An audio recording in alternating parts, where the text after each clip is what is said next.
Good evening, everyone, and welcome to the Newcastle City Council regular meeting for Tuesday, July 18. My name is Linda Newing, the mayor. I'm calling this meeting to order. It is now 7 p.m. This public meeting is being recorded and may be viewed later on the city's YouTube channel. Please stand and join me in the Pledge of Allegiance.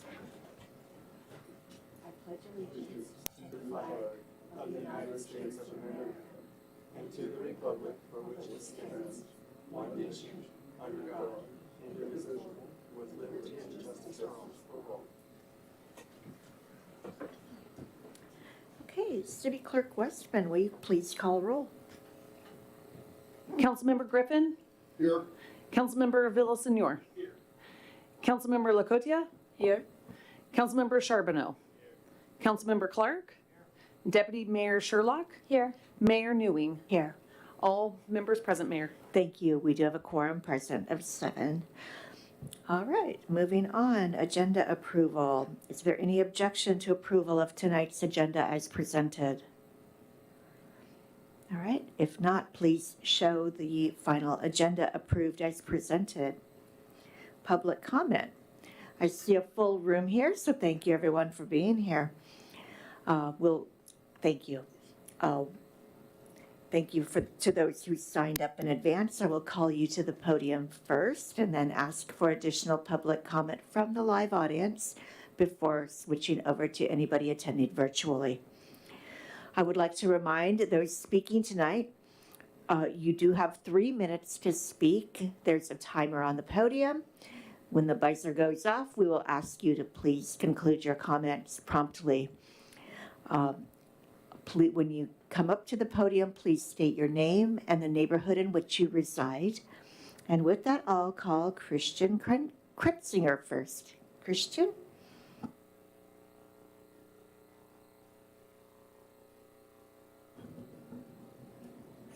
Yep, that's loud. Hi, I'm Christian Kretzinger. So I'm familiar to some of you, and some of you are new faces to me. I live in the Newport Woods neighborhood, and I'm also here as the secretary of the Hazelwood Community Association, representing my neighbors. I'd actually like to start on a positive note and say thank you so much to all of the public works and maintenance employees that keep our parks and trails up so well, and to the Newcastle Trails Group, because that's, I think, one of the things that makes Newcastle sort of a little hidden standout community to live in is all the parks and trails. So thank you for all of their hard work. I noticed in the draft of the Parks CIP this year and was relieved to see that the Hazelwood Park Boardwalk is on the slate for repair in 2024. And I just want to express on behalf of myself and my kids and our elderly neighbors and a person who has run through there in the wet season and been afraid I was going to, be the cause of the failure and splash into the wetlands, that I'm very supportive of this project for 2024. And thank you, Jeff, for hearing us and getting that into the draft. It's important for our neighborhood and our trails, and we appreciate it. Thank you. Thank you. All right, next on the sign-up sheet is it Ainsley Jensen? Welcome, Ainsley. Hi, my name is Ainsley Jensen. I am from Newport Woods, and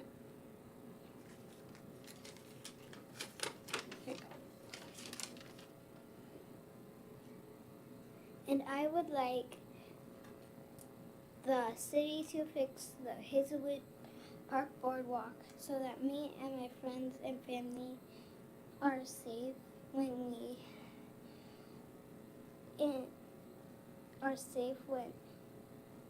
enjoying the parks. Thank you. Thank you, Ainsley. All right, next up is Rowan Jensen.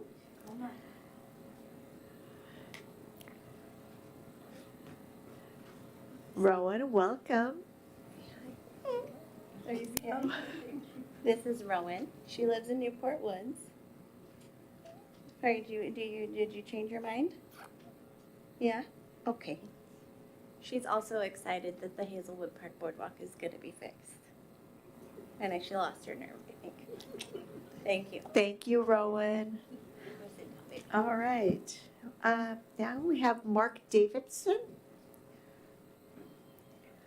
Mark, welcome.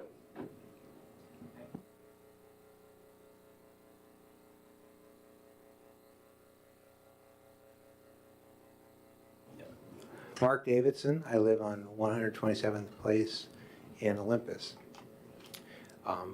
About 5 years ago, I was excited to see that a new street was being put through in connection with a development that went from Olympus down to the more flat area out towards Newcastle Way.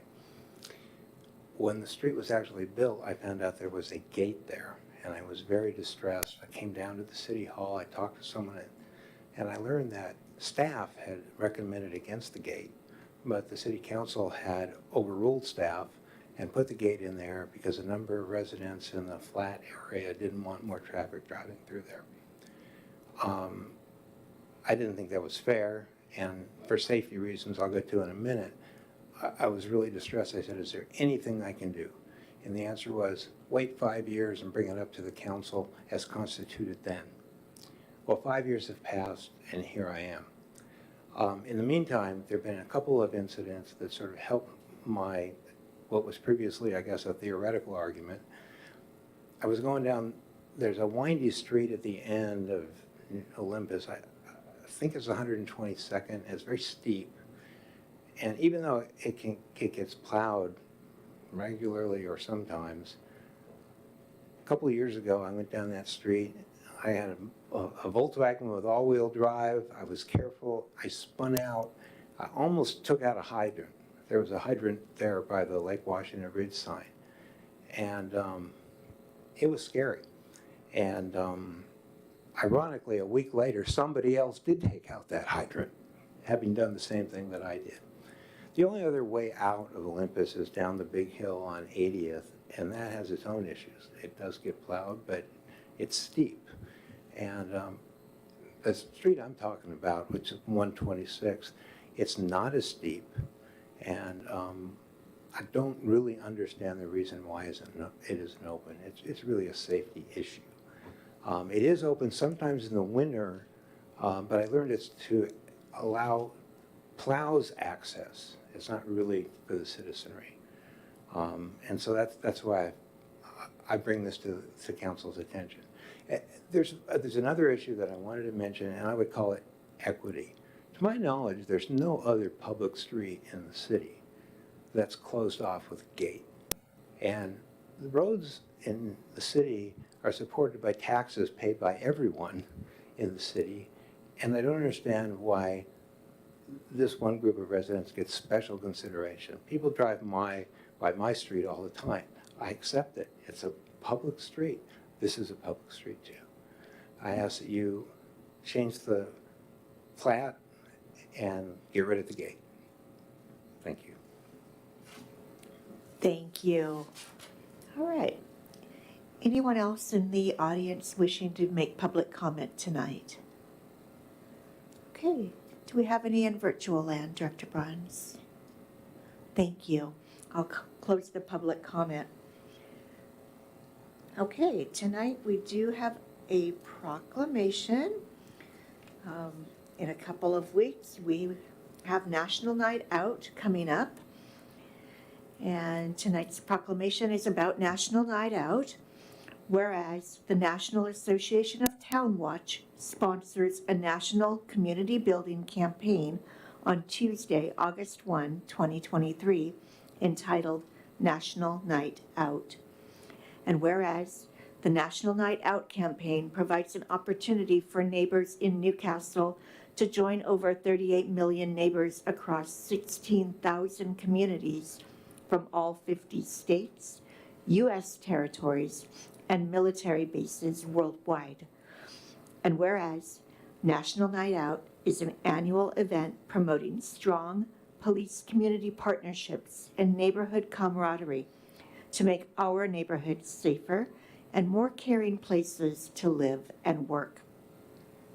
And whereas Neighbors in Newcastle assist the Newcastle Police Department through joint community building efforts and support National Night Out 2023. And whereas the 40th Annual National Night Out provides a unique opportunity for Newcastle's community members to participate in special events such as block parties, cookouts, youth activities, and visits from our police to promote a more connected Newcastle. And whereas it is encouraged that all neighbors of Newcastle come together with police and work together to build a safer, more caring community. Now therefore, I, Linda Newing, Mayor of Newcastle, proclaim Tuesday, August 1, 2023, to be National Night Out in the city of Newcastle and encourage all residents to join in this celebration. And I just want to remind those who organize these events in your community, your neighborhood, to please notify Newcastle Police as they are compiling a list of gatherings, and you will see council members and police attend your gatherings, and we love to interact with the community on this night. It's a lot of fun for everyone and really brings communities closer together. All right, moving on. Council comment. Councilmember Lakota, do you want to kick us off? Thank you, Madam Mayor. I don't have anything actually, but welcome to all the people who are attending this meeting. It's really nice to see a good number of audience here. Thank you. Thank you. Councilmember Villasenor. Thank you. Good evening, everybody. First, I'd like to congratulate the Newcastle Arts Council for organizing the Art Walk last weekend. It's so wonderful to see a group of creators coming out, showcasing their talent. I hope people went out and purchased items from them. It was a terrific gathering of creative people, and I know there's a famous actor who said that art isn't a luxury, it's sustenance, and I truly believe that. And because they're on the consent agenda tonight and might not be called out in open council, I would like to congratulate my former colleagues on the Planning Commission, Scott Marsh and Jim Quigg, for their reappointment to the Planning Commission. I appreciate their full commitment to our community and the work that they put in. So congratulations, gentlemen. Thank you, and we look forward to your next term on the Planning Commission. Thank you. All right, Councilmember Griffin. Thank you, Mayor Newing.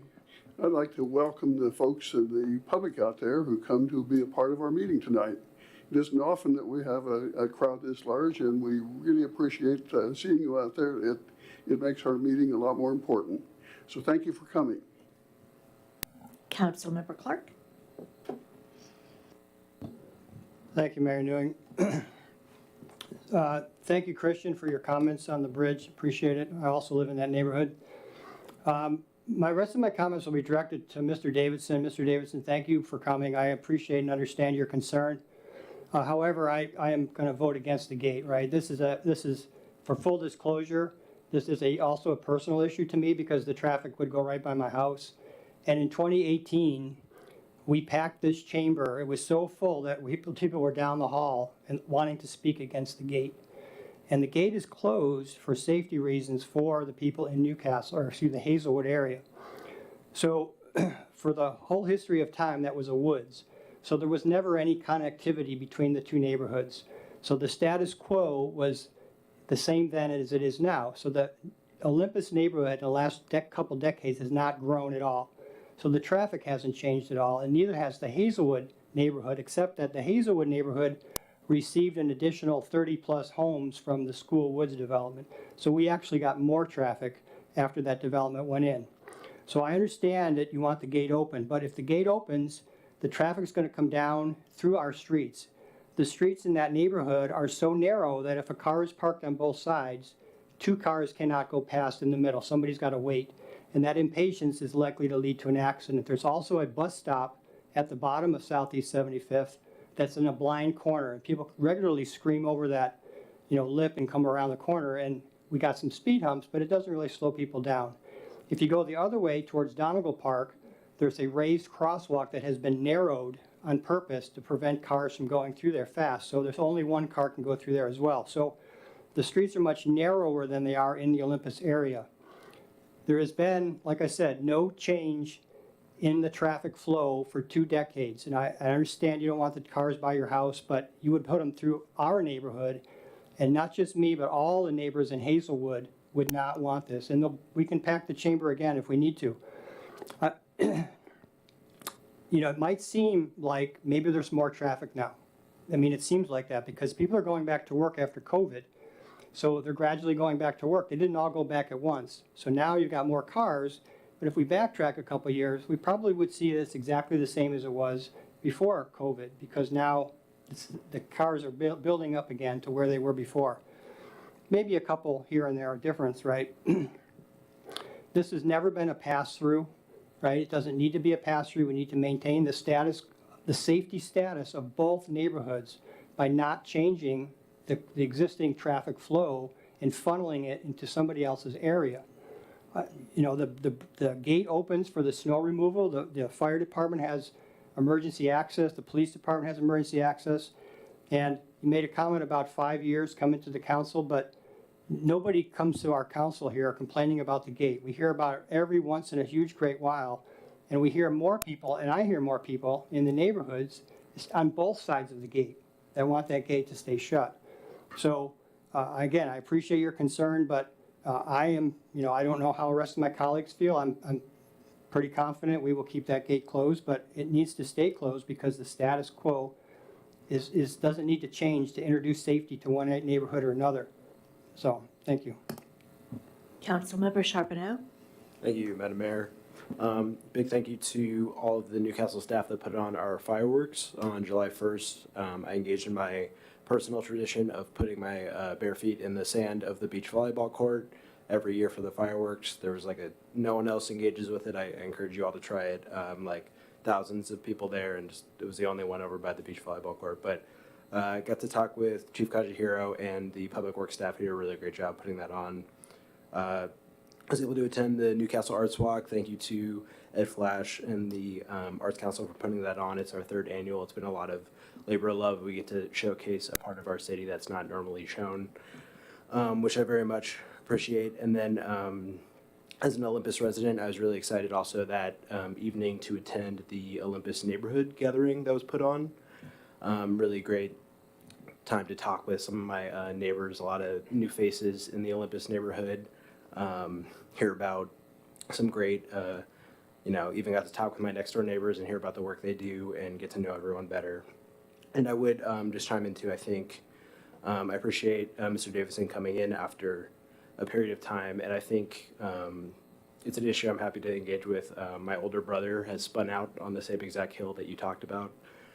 We're not a monolith of thoughts here, and I appreciate you taking the time to come and engage, and I'm happy to discuss it further if you like. I think it's something we can definitely bring up, and I don't want your time coming to be just glossed over. And then I wanted to thank the staff a ton too, because I'm be engaging this Friday. I'm mentoring an undergraduate student at the University of Washington Evans School of Public Policy, and he's going to be coming here for a career day that City Manager Pengel has helped sort of organize. We get to give him some career exposure, expose him to some city work and some government work. So I'm really, really excited and appreciative for all that. Deputy Mayor Sherlock? Thank you, Madam Mayor. I'll just echo thank you for coming and speaking and being brave to speak in front of everybody. It's really awesome. So thank you for doing that. And you were brave too, Rowan, even though you didn't speak. You got up there, so I'm proud of you too. But I'm also thankful for all of you for just coming and listening and supporting our planning commissioners and whatever other reasons you're here for.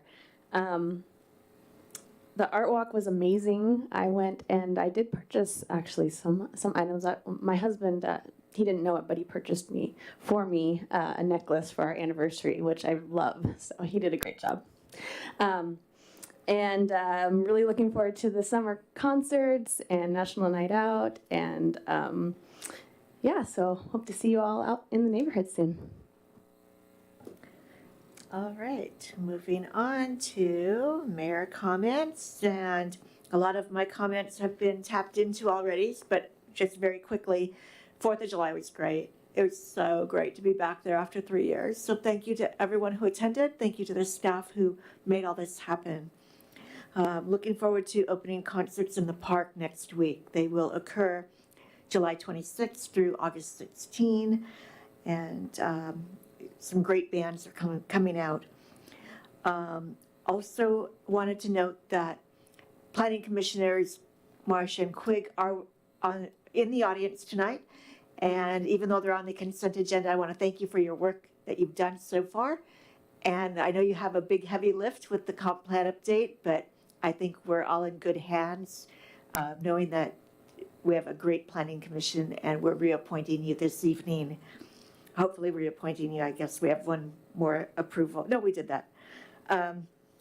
Crazy.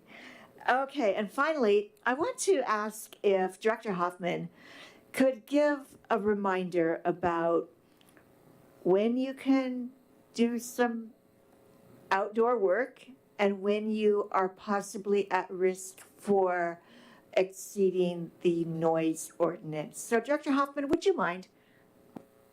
Thank you, Mayor. Mark Hoffman, Community Development Director with the city. The noise regulations in the city code are in Chapter 9, specifically 9.05.510 for the record. There are a variety of illustrated examples of noise that's prohibited. 2 specifically deal with construction and upkeep of homes, maintenance. Item 8 for the record is specific to development. So when we get evidence or comment from neighbors that a specific project's being built outside the hours that are proper, we respond and fix it. And those are known. The harder category, number 9, are homeowners doing things at odd hours before and after work or at lunch or around the clock, including mowing lawns, fixing a gate, or even hiring contractors. And so we will investigate a community awareness effort specifically for that type, just so that the peace and serenity of the city can be maintained. It's a little hard for the individual activities, but we think that an overall reminder. Specific to tonight, the reminder is that between 7 p.m. and 7 a.m. weekdays, in essence at night after 7 p.m., those types of noises are prohibited. On the weekends, 6 p.m. to 9 a.m., they're prohibited, with the converse of that being that if it's after 7 a.m. on a weekday or after 9 a.m. on a weekend, they can occur. In the summer hours, it's often exceeded because it's very nice outside and you go out and I'm going to mow the lawn. But it's important to strictly adhere to those for the peace of the community. So we'll be doing a reminder. Thank you, Director Hoffman. And first of all, I want to commend every homeowner out there maintaining their home, their yard, being aware of aesthetics in your neighborhood for your own property. But, we do have this ordinance in place. And for anybody who's experiencing this, I know my husband and I have done this, walk over to that individual and just talk with them in a, conversational manner, not confrontational, and just say, hey, are you aware? And 9 times out of 10, you're going to get a fairly good response and a positive response. They're just not aware. But I want to thank you for, promoting when not you can do these efforts. So thank you. All right, moving on. Q2 capital improvement projects. Director Bronze. Thank you, Madam Mayor. Jeff Bronze, Public Works Director. I do not have any formal presentation for you. The update is in the packet, and I'd be happy to entertain any questions for you. for anybody, for any of those projects listed. Thank you. Any questions for Director Bronze? Okay, we're going to hold our questions till your big event. Oh, I'm sorry, Councilmember Clark. Thank you, Mayor. I did have one question. Excuse me for, okay. On TO11, the pavement management program, you know, we've discussed the slurry seal at length in here. And I'm glad to see we held some money back from the contractor, but I'm curious as to the wording where we negotiated a holdback. Why would we be negotiating? They did a horrible job, and we should just be telling them that we're not going to give them money. What exactly does that mean? Did we explain what the negotiation meant, if you could? Well, basically, we told them our proposal, they proposed something else, and we came back with the same number. So I guess it's still technically a negotiation, but the number didn't change. Okay. They proposed a holding back of somewhere near 5%, and we pointed out the various defects in the workmanship, and so then they agreed. Okay, thanks for clearing that up for me. You're And welcome. one more. On the S-17, we've talked about this again many times. And we've kind of had a discussion in this meeting, and you and I have had a discussion one-on-one, where the city is not necessarily ever obligated to go through with this project. But I occasionally and frequently see something where, like the wording here, where it says the city must commit to removing the embankment. That what is, just reiterate for us, what is the necessity for the city to do this project? I apologize if that wording is there. I'll have to check that, because technically probably that wording has been there for a couple of years. I just needed to, we are committed to taking the project let me back up. So in order to obtain permission from the regulatory agencies to construct Phase 1A, which was the replacement of the inlet riser, the Army Corps of Engineers, the tribes, and the Muckleshoot Tribe, and the Department of Ecology said collectively at a resource agency meeting that we would need to commit to designing and permitting the ultimate embankment removal. So designing and permitting, and that work's underway right now, but no commitments related to construction. Okay, any further questions? All right, we'll move on to council committees. Any council committee reports? Councilmember Villasenor? Yes, I attended the Eastside Transportation Partnership meeting last Friday. Many discussions around the reductions in services from Metro. A lot of the more outlying communities who are having their routes cut aren't particularly happy about it.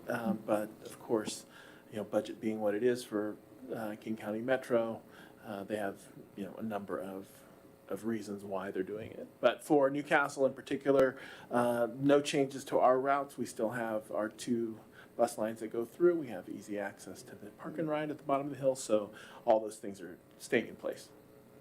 Okay. And anything from Finance Committee? Finance Committee is meeting tomorrow. Okay. Sorry, thank you. It's- Or I'm sorry, Thursday. Okay. Councilmember Charbonneau, Econ? We had a summer recess for the last meeting. We had a lot of folks out of town, and we'll be meeting again next Wednesday, not this Wednesday. Okay, and no Salary and Benefits Committee. Regional committees, Councilmember Clark? Thank you. Due to an unexpected event on Friday, I missed the Metropolitan Solid Waste Committee meeting, and I don't know if Director Bronze attended. I didn't talk to him about this. Do you have anything to add? No. No, I'm sorry, I was out of the office that day. All right, thank you. Any other regional? Councilmember Charbonneau? Yeah, Regional Transit Committee, we continue to talk about bus lines, and we're meeting tomorrow for the first time this month to do a tour of the Metro facility in Tukwila, which should be fun. And then Public Issues Committee, we covered emergency management regionally and what that might look like, salary commissions and how salaries are set for city councils, and then reviewed our affordable housing charter and one of our different summer processes for cities. And they have an ongoing list of things we can add as priority items to review. It's pretty open-ended. So if anyone has a priority item that they'd like the broader city council people from the county to look at, let me know. Okay, moving on to the Community Activities Commission report. You have that in your packet. Are there any questions? Okay, I actually did have a question, but ran into Deb Paulson on my way into the building, so that's handled. But I do want to note that we have 22 people signed up for the Newcastle Days vendor booths. Also, I want to commend the commission on that interaction they're building with our community groups like Trails, the YMCA, the Historical Society, a couple others were on that list. I really want to commend them for building those relationships with them and maintaining them. I appreciate that. All right, moving on to City Manager report. City Manager Pingle. Thank you, Mayor. Just a couple of things. They're in my report, but just to bring them to everyone's attention, Energize East site is underway. You'll probably continue to see matting going down. That should be getting pretty close, and then I'll go from there. And then just wanted to reiterate thanking everybody for their efforts for the Independence Day event. I loved being a part of it. I got to hang out at our booth and then pretend I was helping our crew, which they didn't need. They did a great job. Really appreciate the officers that came just to provide some security for us, as well as we had one of the wonderful things about having Chief Kajihiro is everybody that he's met along the way in his career continues to be willing to do whatever he needs them to do for him. And so we had the BRA and CTAC Explorers there, and it was great. They provided great help as far as more presence and people just keeping an eye on the event. And so I thought it worked out great to have them as a part of the event. Several of them commented about how much they enjoyed the community and how nice it was, and they wanted to be invited back, and so we'll do that. All right, thank you. Moving on, is there any objection to approval of tonight's unanimous consent agenda as presented? Okay, seeing none, please show the consent agenda approved as presented. Public hearing. The next item on the agenda is a public hearing on the 6-year transportation improvement plan. We will open the public hearing, receive a staff presentation, followed by council member questions. Then the floor will be opened for public testimony. If there's anyone in the audience who wishes to testify during the hearing, please add your name to the sign-up list now if you haven't already done so. We will call your name when it's your turn to speak. After testimony, there will be an opportunity for council member comments, after which we will close the public hearing and proceed to motions. Are there any questions about the order of the public hearing? Okay. Seeing none, it is 7:33 p.m. and the public hearing on the 6-year transportation improvement plan is now open.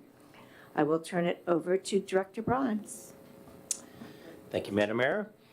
I'm here with a very brief presentation on the final Transportation Improvement Program, otherwise known as the TIP. At the last council meeting in June, we went over a draft preview for the TIP, and there were no recommended or requested changes. So before you tonight for final adoption is the 2024 to 2029 6-year Transportation Improvement Program. As you had alluded to, there's a public hearing, and then we will adopt the resolution. I'm happy to entertain any questions. Are there any questions on the TIP? Councilmember Charbonneau. Thank you, Madam Mayor. Can we confirm, I'm reading it still as 2028 unless I'm looking at the wrong line item, the Coal Creek. We talked about moving that up to 2026. Is that T-044 or is that a different, the left turn out of QFC/Tapatios? You know, I don't recall if we discussed that. If everybody remembers that, I'm happy to. Yeah, we discussed that. Okay. I think there was pretty like unanimous Sure. nods about moving that up 2 years. I apologize for that oversight. No worries. So we can, I think, when it comes time, should council elect to adopt the motion, we can just add that with that one change. Move that T44 to 2026 instead of 2028. Okay. We'll take motions in a moment. Any other questions? Okay. Seeing none, I will now open the floor for public hearing. Do we have anybody signed up, City Clerk Westman? Okay. Is there only one? Oh, okay. All right. Carol Simpson, go ahead, please. Good evening, council members. Carol Simpson from the Olympus neighborhood. And I thank you for opportunity to talk about transportation in Newcastle because it's suffering.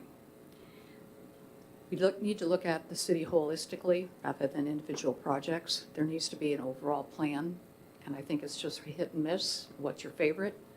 We need better prioritization of what's important to do. Last week I went down to Issaquah in the afternoon at 3, and I was really surprised when I turned off Coal Creek Parkway to Golf Club Road next to Regency and proceeded east, basically going towards Issaquah, that the backup was all the way back to the YMCA in Newcastle.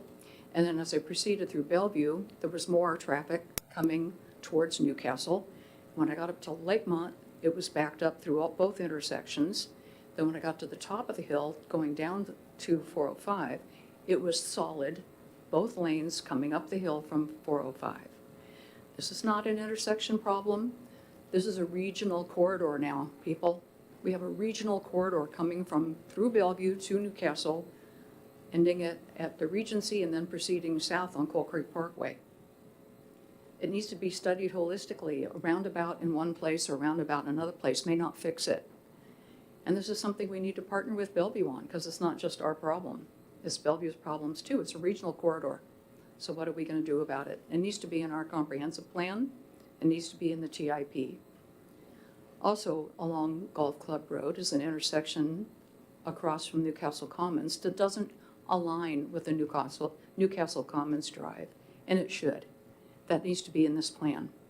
That needs to be on the list of TIP projects to straighten out that street so it forms a four-way intersection. So it's safer to get off of, I think it's 136th, onto Golf Club Road. That needs to be added to this plan. So those are two big issues in that area, and I think that you need to really look holistically at the TIP and not just pick and choose what works for you in front of your house with your speed hump and your neighborhood. Thank you. Thank you. Any additional public comment on the TIP? We're only taking comment on the TIP. Anyone virtual? Okay. All right. So, council comments. No one virtual. I did check. I'm sorry? No virtual. Okay, thank you. Okay. So council comments, any council comments? Okay. I will close the public hearing. Any motions? Councilmember Charbonneau? I guess point of inquiry, do I need to amend what I was discussing before the final motion? What I would recommend is that the motion would be to approve the TIP with that amendment, amending that. Well, no, let's do it differently. Let's make a motion, if you want your motion for T44, let's do the motion to move that to the year you wish to move it. Okay, and then we'll handle it. Okay. Thank you, Madam Mayor. I move to change project T44 in the 6-year transportation improvement plan from 2028 to 2026. Second.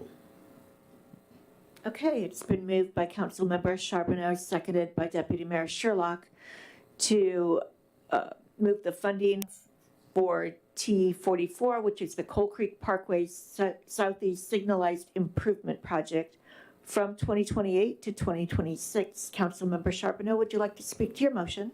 Yeah, I'll speak to it briefly because we didn't get a crowd last time.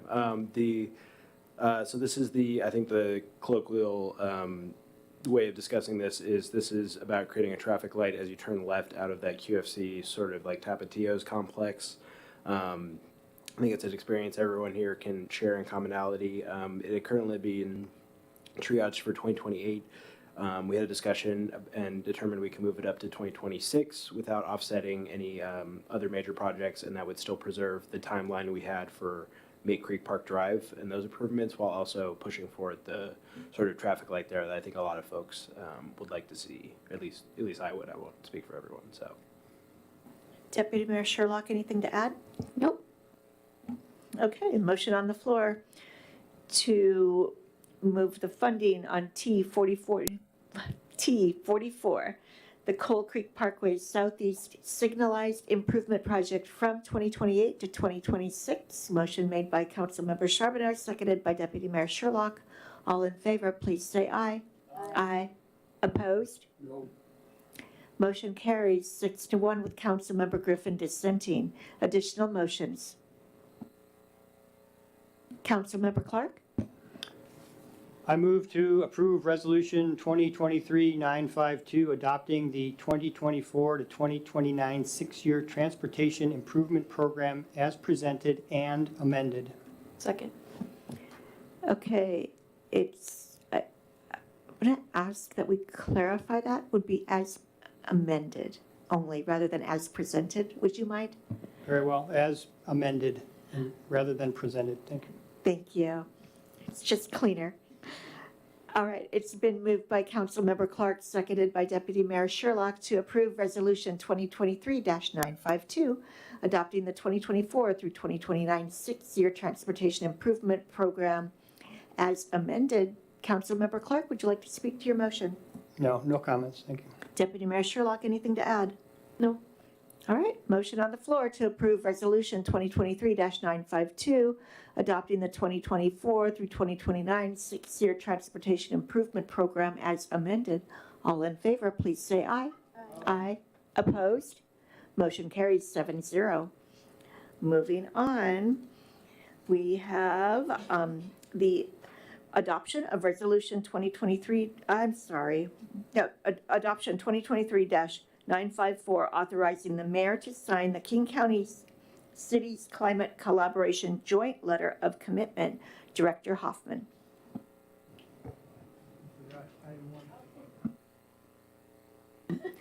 My apologies. Thank you, Deputy Mayor Sherlock. We are only on item 1 of general business.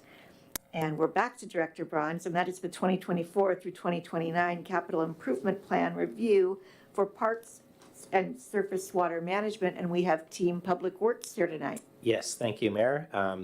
So we are going to do it. We're going to, in previous years, we've talked about parks and stormwater kind of collectively, and we're going to break it out this year so that we've got a little bit more in-depth discussion. First, going to hand it over to David De La Cruz, and he's going to talk about the parks projects, the proposed projects, and answer any questions. And then once we're finished with parks, we will then move on to talk about stormwater, and Brian and I will tag team on that presentation. So I will hand it off to David. And I can control. Good evening, Council. A pleasure to be here. My name is David De La Cruz, Parks and Trails Planner, and we'll jump right in. Look forward to talking about the six-year capital improvement plan list for projects and parks throughout Newcastle. So generally, I wanted to start off with the layout of this presentation. I want to start off by discussing the current park and trail offerings and really share what we are offering to residents by acreage and by miles of parks and trails. And then I want to also compare that to the comprehensive plan level of service and just talk about how we're meeting that or exceeding that where possible. And then from there, we'll move on to discuss the capital facilities plan review that was approved in 2020. From there, I'll talk more about this draft six-year capital improvement plan for parks. We'll do a deep dive on separate projects that are included in this list, and then I'll take questions at the end. So to start off, we currently offer at the City of Newcastle 43 acres of parks, and this translates to 3.2 acres of park space per 1,000 residents in the City of Newcastle, or per capita. And in terms of mileage of trails, we offer 24.83 miles, or 1.82 miles per 1,000 residents. And so at the moment, the level of service that's expected based on the comprehensive plan that was approved in 2020 is 6.6 acres per 1,000. So you'll see there that we're falling short in terms of just park acreage. And then in terms of the expected level of service for trails, we have 1.1 miles per 1,000 residents that's expected, and so we're exceeding that. So just wanted to share those numbers before I do a deeper dive. So a lot of what guides the work that I'm doing here in my position is really this capital facilities plan, this 20-year plan. And you'll notice in this presentation, there's a range of colors. We have in green are what's included in the 6-year CIP. In blue, it's just notes things that are underway and in planning. Several projects that may not be related to capital, but are just still being implemented throughout the city.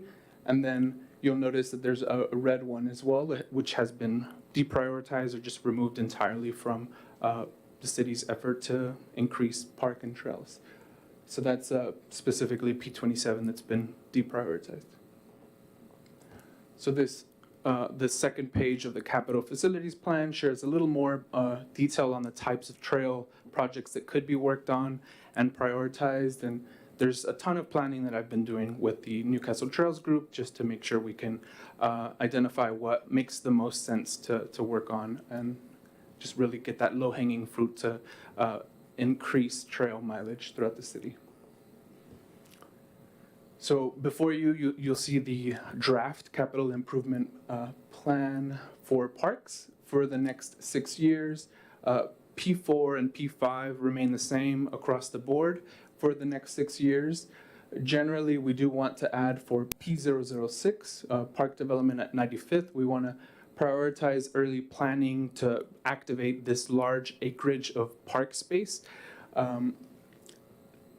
And really think about ways to get more residents access to park acreage throughout the city. In addition, one thing you'll notice is that the cemetery fence and just general work around the cemetery hasn't been budgeted for this year, so you'll notice that we'd like to consider adding some funds in the budget for next year to replace the cemetery fence. And then there's several projects that have been listed in the 2016 Master Park Plan for Lake Boren.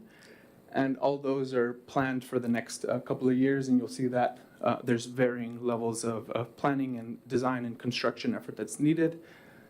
And then moving on, one of the projects I'm working through now and through 2024 are repairs at the fishing dock, which are really important. I think right now the focus is just making sure that that dock is out of the water and in good condition, and then from there we would focus on additional funds to replace the material there.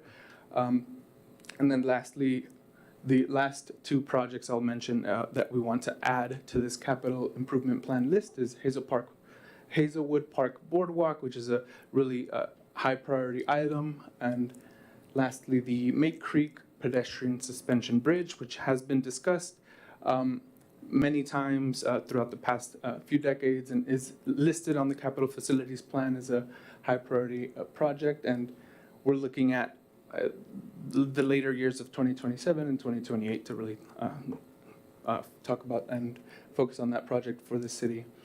And you'll notice at the bottom, there's different revenue streams that we're thinking about, from grants to park levies to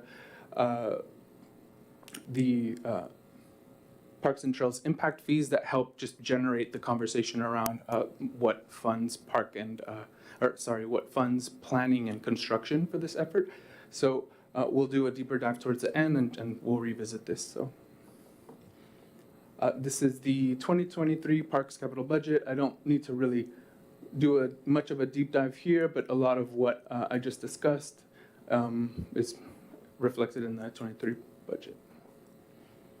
So some of the potential projects that will be listed in P004, just so that they come up for 2024 and you all have a sense of what's the focus on for next year. There's some improvements that can happen at Heritage Morgan that really deal with improving the play structure facilities that are there. They're just in an old condition, and it's important to rehab them and replace a lot of the decaying infrastructure. Other potential improvements include resurfacing the tennis courts at Lake Bourne Park. This is a pretty involved effort costing somewhere around $55,000, and this is just based on what we know that projects cost in the region.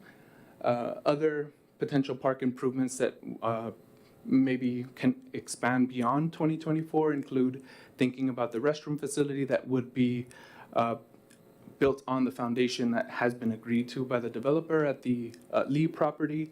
So just some potential options to think about for P004. So jumping into P005, the range of trails project lists is constantly being worked on alongside Newcastle Trails, so that's an ongoing collaboration.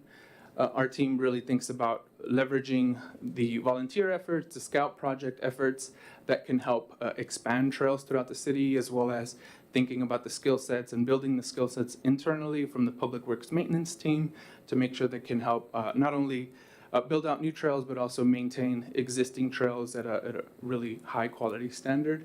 And then lastly, thinking about how trails can be supported through professional construction teams and contractors when appropriate and when maybe the expertise doesn't lie within the city to do that.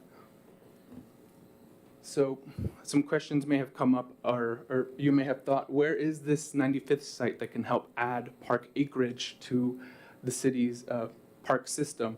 So the 95th site, this facility has been thought of as a regional sports park facility, and thinking about ways that we can integrate this with stormwater and a maintenance facility to really bring service to the southern part of Newcastle would be really important. Generally, this site lies at the southern portion of Newcastle at the boundary between the unincorporated King County areas and Newcastle. And so this map shows, I don't think there's a laser pointer here, but this map shows that it's nestled right below May Creek, right south of May Creek area. And early design would look at about $400K to really think about just understanding the level of complexity that we can add to building out trails, sports facilities, and also the stormwater component of this site, which could be a really important just multi-benefit project for the city. As I mentioned, the cemetery fence, really important and high priority project based on the capital facilities plan. This cemetery fence, the goal really is to work closely with the Newcastle Historical Society to identify materials that can reflect and provide reverence to the cemetery site. So in close collaboration with them, thinking about ways to choose the fence material, but then also identify key entrances or newer entrances into the cemetery are important. So as part of this effort, we'd like to add a pedestrian entry at the northern portion of the cemetery. As of now, there's only one entrance. And that would include just thinking about building out switchbacks into the cemetery. Other portions of P22 that I'd like to point out are the high priority list that I've been focusing on as of recently is the amphitheater and Newcastle Plaza, which is part of the 2016 approved plan. We recently did hear back that we were not approved for the 2023 King County Parks levy, but we will receive a lot of feedback and just suggestions for improving our submission in the future. So aside from that, there is an opportunity to pursue additional grant funding from a Recreation and Conservation Office and really think about how to support that design effort in 2024. additional components that just call for the importance of this amphitheater plaza space is the existing stage has really limited remaining life, and really thinking about the burden that this stage causes on the maintenance team to continue to repair, to continue to upkeep, really thinking about something that can be more permanent and less temporary compared to this stage is really important, and part of what the amphitheater effort would help alleviate. And so after we do hear great news after submitting in 2025 for this amphitheater effort, the next larger project would be looking at an off-leash area for pets. This is something that we have heard a lot from residents about, of just creating a space for an off-leash area for pets. And based on when the plan was adopted, I think the key area that was preferred for the off-leash area was closer to the creek, at the eastern portion, closer to Coal Creek area, Coal Creek Parkway, as opposed to on the southwest corner. So that's the next project that we would focus on past 2025. So just adding that there. And then lastly, well, there's 3 more projects to dive into, but the effort for the dock repairs, we're underway with design and engineering at the moment, and we are looking at just continuing to pursue construction and think about the phase 1 effort to make sure that that dock is continuing to float and out of the water so that it can have a longer lifespan of use. And then the second phase of improving the dock would include repairing the entryway that connects into the land portion of the park, and making sure that a lot of the dock material is rehabbed. And so getting to Hazelwood Boardwalk replacement, P29, initially this was on the budget as just kind of a maintenance effort, so it wasn't really called out specifically. And so after additional planning and additional coordination, we did learn that it was important to just set aside additional design costs, set aside additional construction costs to make sure that this is properly funded. And so luckily there has been a large effort underway already to delineate the wetland there and just coordinate on early planning stages to make sure that this project can move along pretty smoothly. And an important part of why we also need this boardwalk replacement is, aside from just modernizing this boardwalk and making sure that we can meet ADA standards, it's a really important connection for the Crosstown Trail, and just maintaining that citywide connection is really important to have this project completed. So lastly, P30, the May Creek Pedestrian Suspension Bridge is another key project listed in the Capital Facilities Plan. There is a lot of coordination that's needed regionally with folks from King County who own the King County Parks open space directly adjacent to May Creek Park, owned by the city, and also coordination that might be needed from Renton as well to build out the trail system on the side of Renton. So this effort was put on the draft plan for 2028 or future years, and so really focusing on that internal coordination, that regional coordination would be really important to before deciding to invest in a suspension bridge in this area. So that's been accounted for. It's really a key to start those conversations and make sure that those conversations on multiple sides are moving along. So as I mentioned, some additional grants that are really important and make up part of the revenue for what's in this plan are things like the For Culture Landmarks Capital Grant, which provides and supports close to $30,000 and would support the P005 or P004 for next year. On even years, making sure that we pursue the RCO or Recreation and Conservation Office grant funding available for various projects. The King County Parks Levy is going to have another round of applications received in 2025. So just making sure that we're ready for that one is really important. And then lastly, additional legislative requests are really important to put together. We were successful in the past on getting several projects funded through legislative requests, so really important to just be ready and have those details needed for our next requests in the future. So in general, from the 6-year plan from last year and the change to this year, there's been a 59% increase in expenses.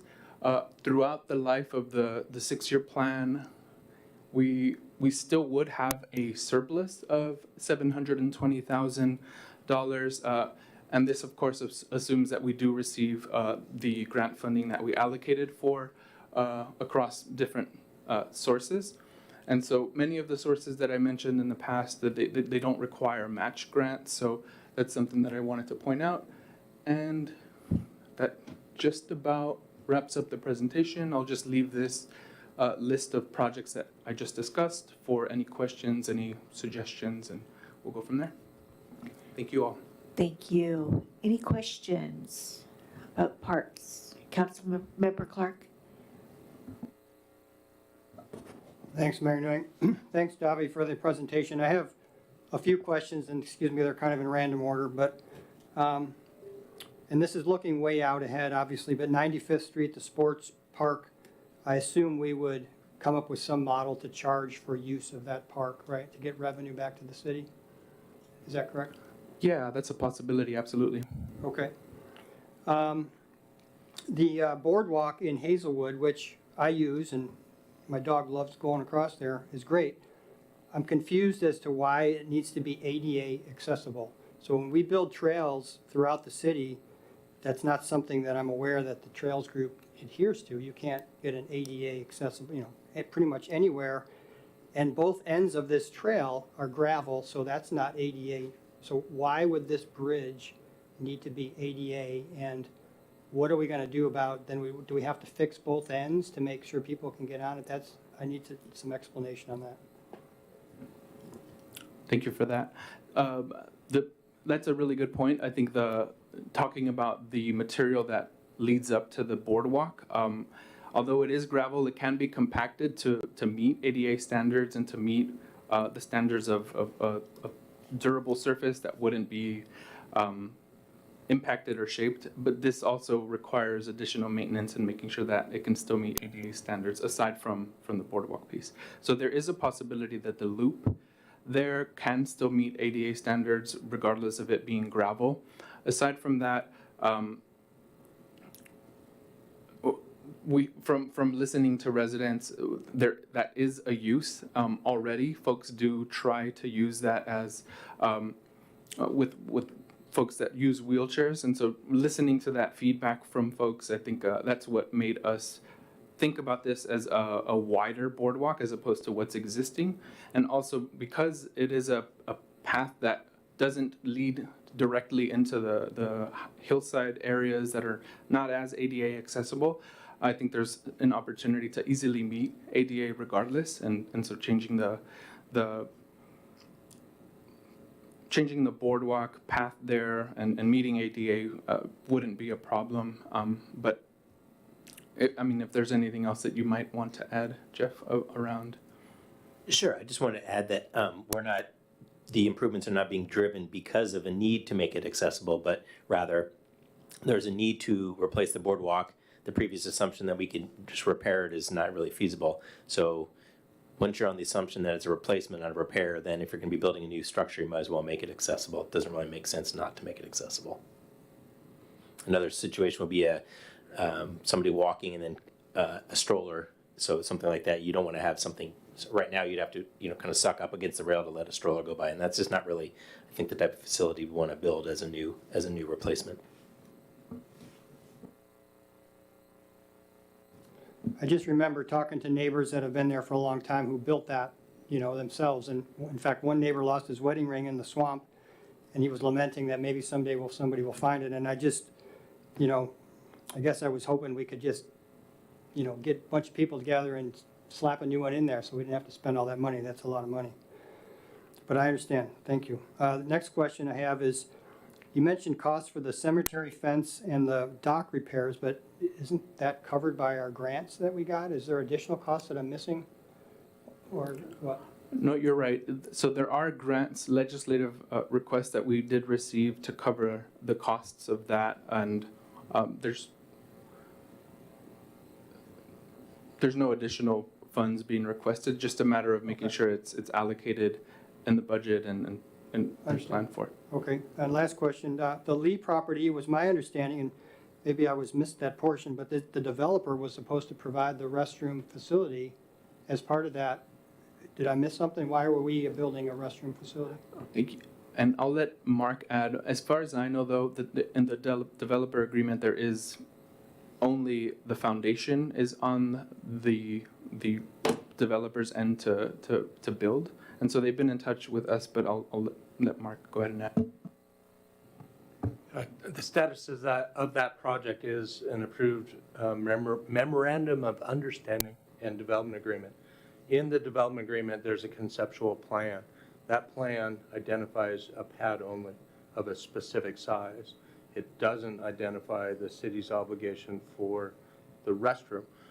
The project will move the 4 historic structures, put them in place, build a pad, and that's essentially what the development agreement calls for right now. When we get to the hearing examiner and then the civil drawings and so forth, that requirement will be carried through. Well, that's disappointing. I sure didn't think that was the case. Thank you.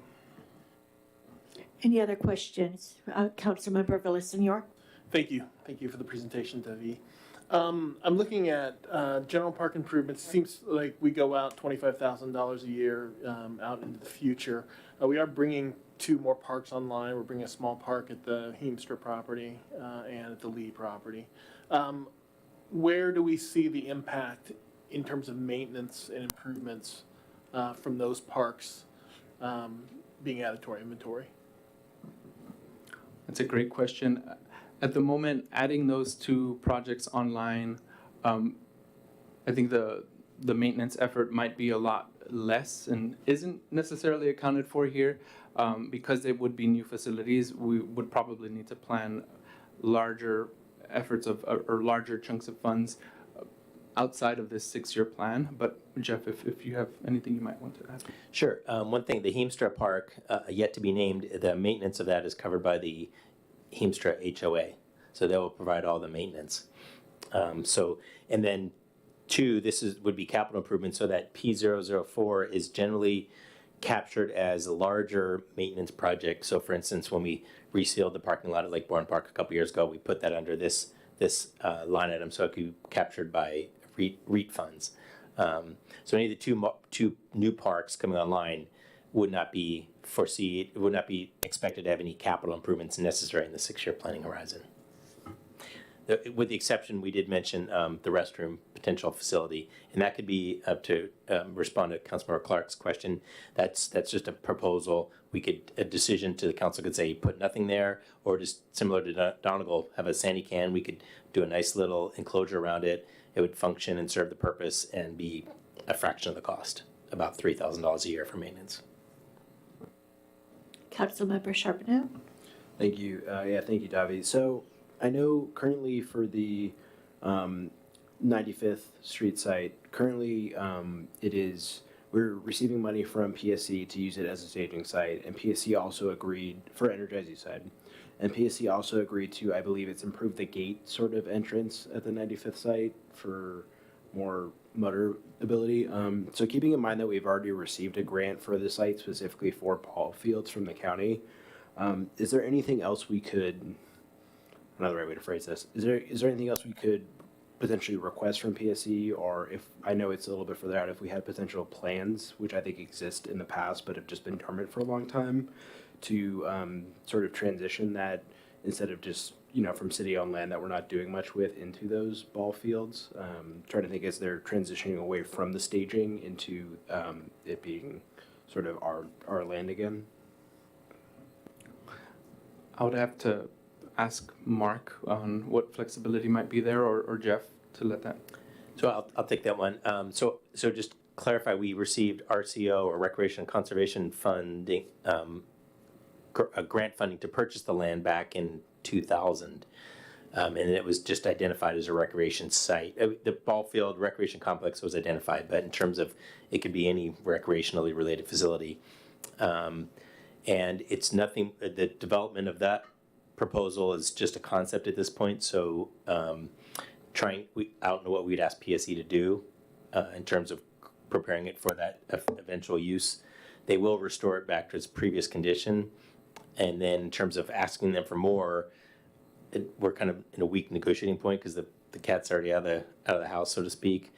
And I'm not sure what we would ask them to do, since one of the things we're talking about is not necessarily an early stage of the recreational complex, but something potentially more passive, such as trails, off-leash area, disc golf, something like that, to be able to convert it to allow some of that to be opened as a public recreational site in advance of a more robust use of that land. So that's what the funding identified here is, something a little bit more or less intense. The regional sports facility is very costly project, probably, I'm not sure what it would be escalated to today, but easily over $10 million. So before we get into that type of conversation, Davi was looking at opportunities to activate that site at a lower level cost. And I think just the gate, and still be able to, at least for the foreseeable future, maintain the maintenance use. So the PSE improvements, the grading that they've done now has greatly improved our usability of that site. The gate just makes it more feasible to bring in larger loads. And then a big improvement is adding a power drop to that site. Currently, there's no power out there. So those improvements will really help our usability, and especially the gate could be utilized for future parking, and then the power as well for any potential improvements. Thank you. Deputy Mayor Sherlock? Thank you, Debbie. Just keeping on the regional park site, how big is that site? Do you know? Offhand? It's somewhere around 20 acres, but I'm not exactly About sure. 20 acres, Yeah. okay. And you said, Director Bronze, you said that because we got a specific grant to purchase it, we have to have, there's some stipulations on what we can do with that, but it's fairly broad. Correct, just a recreational use. Recreational use. They'd like to see us activate that site and allow public use of it. Okay, and what's on this plan is just in 3 to 4 years, just talking about design, and so we have a lot of time to discuss this. Okay, thank you. And then also on the Hazelwood Boardwalk, are we looking at any grants for that, or we I think the way I interpret this is there are some grants we might apply for, but we're going to do it regardless because it's a high priority. Yeah. Yeah, there are grants. The Recreation and Conservation Office grant is a large effort, and so the focus would be to apply to RCO for P22, but there is a potential to also apply for the boardwalk for next year as well. So Okay. Submitting multiple packages is a possibility. But that's not, if we don't receive it, it's not going to hinder moving forward in this plan that we're looking at? It shouldn't. There should be enough funds available in the balance to be able to cover the cost. But Jeff, if you'd like to add. Sure, I think the biggest unknown is the timing. The RCO grant process, as Debbie mentioned, it's very time consuming, and we wouldn't hear the results till closer to the end of the year. So if we wanted to, we've heard a lot of comment about the timeliness of making these improvements. So if we wanted to construct that next year, we would have a goal of having the work completed before we'd probably even hear about the RCO results. And then just that amount of effort, because the RCO requires a 50% match. So we'd be looking at the most of maybe $200,000, and it's probably not the best use of our time, and rather you try and look at more the larger improvements, the suspension bridge, the P22, Lake Bourne Park. An area we could look at is the the off year, the even year legislative, and we'll hear about that before the end of the session. It's a short session next year. So that's when we got the money for the dock, and the cemetery was in the off year. So there's the potential we could ask for maybe 100,000, something like that, and potentially make a compelling argument. Okay, thank you. And one other question about that project.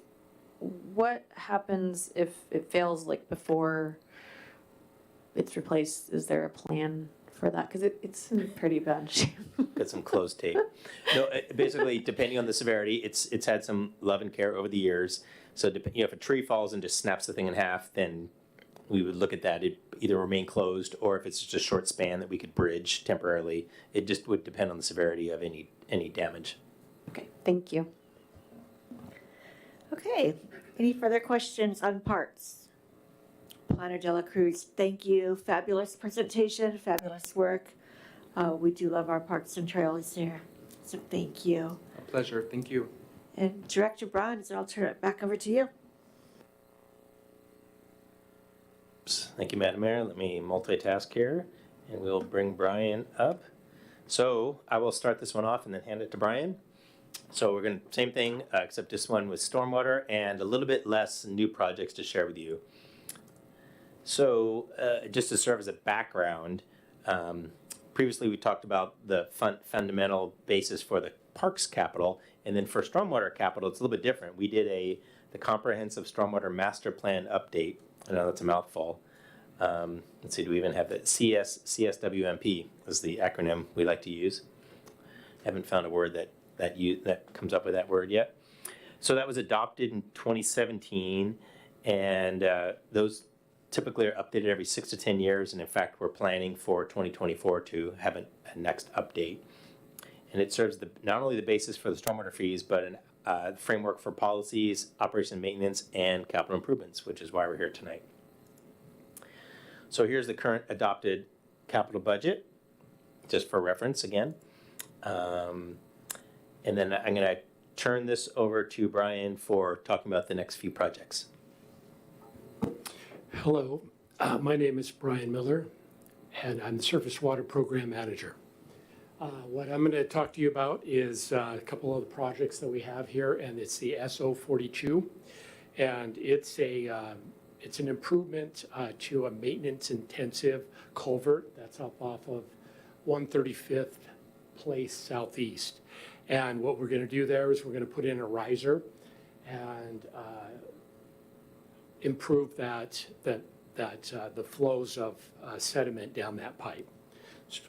So the next slide.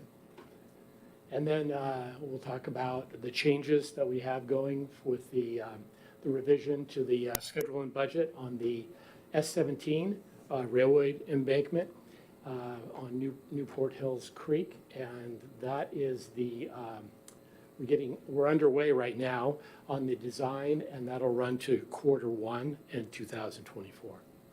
So construction and the removal of the embankment is pushed out to the 2026. The cost has increased from $2.75 million to $3.25 million. So that's what's going on with S17, and next is the changes to the revision in SO38. What's going on there is that we have the conveyance rehabilitation program.